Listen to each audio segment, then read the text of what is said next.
Hello everyone, welcome back to my channel. Since NLP first got started, there have been a ton of different techniques that emerged over the years. Too many to count actually. And it has found useful application in a bunch of different areas like sales, persuasion, influence, relationships, public speaking, and more. It helps those who suffer with anxiety as well as those who are learning for their own personal development. With that being said, let's dive into few techniques. 1. State management. We constantly interact with other humans, which means there will be drama and emotions, which will lead to stress, being upset, etc. This state interrupt pattern gives us a powerful tool to stop runaway states, break up conflict to escalate tension. It's a perfect tool for working with yourself if you're a parent, leader, manager, or any kind of a role where you're indulged in human interactions, invariably, which we all do actually. The question is, when do you use this technique?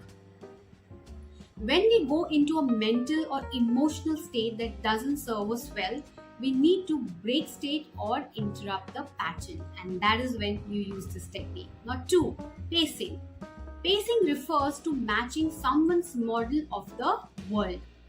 This includes both physical and non-physical attributes.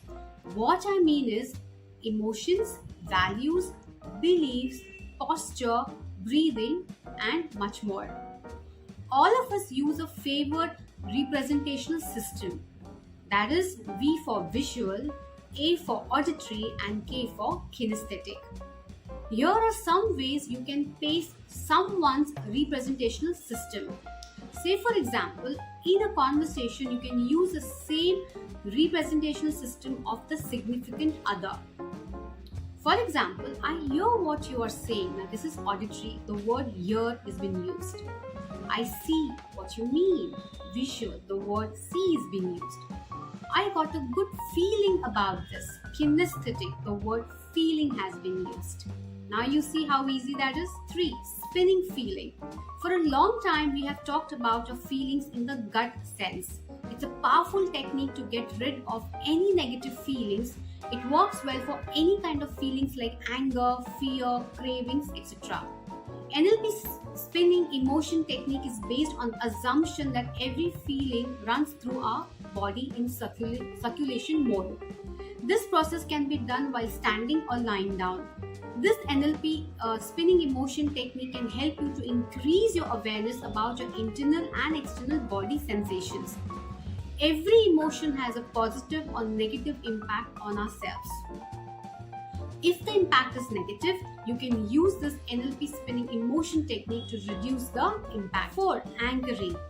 The purpose of this technique involves managing an experience so that you can access it at your own will. Amazing, isn't it? For a state of being confident at all the time, a peak state. Anchoring involves the use of touch, a specific word, or even a gesture as a bookmark to elicit a specific desired action. Using that anchor, you can recall that emotion or desired state later. Or, say for example, have you ever put a rubber band around your wrist and snapped it each time you were tempted to do something wrong? For instance, say you don't want to swear anymore. Each time you swear, you snap the rubber band. The idea is that you begin to associate swearing with the pain of the rubber band, snap, which makes you not want to swear.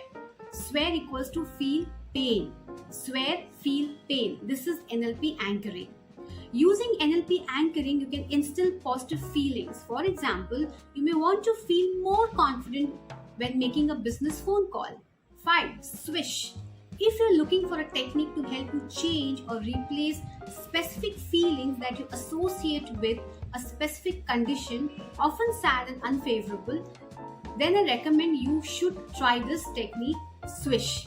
Here, it's important to understand that each of your memories has an emotion attached to it. The attached emotions can be good or bad, but NLP Swish allows you to swap out or alter the memory's emotional tags.